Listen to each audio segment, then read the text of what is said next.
Mapanoon at ngayon, tunay ngang sa iba't ibang bansa sa mundo, may makikitang Pilipino. Dahil maski sa mga bansa at syudad na hindi gaanong kilala, mayroon tayong kababayan. Tulad na lang dito sa bansang Equatorial Guinea, sa kanlurang bahagi ng Afrika.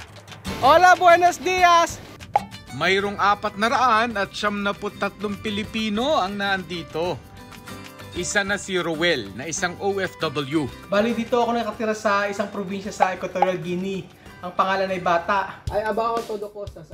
Bukod naman sa kanyang trabaho bilang data entry specialist, Malayo to guys, na sa 3 hours ang biyahe ko. pinasok rin ni Roel ang pagbablog.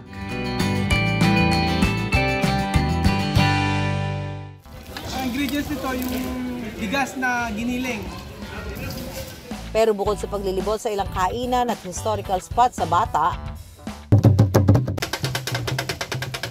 ang itinuturing ni Roel na siyang pinakamasayang ginagawa rito, siyempre, ang pakikisalamuha sa mga tao. Mabuhay Pilipinos!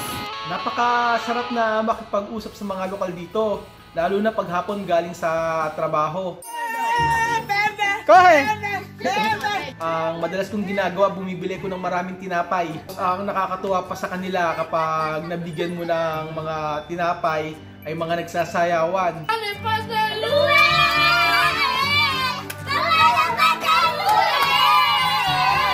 Muchas gracias.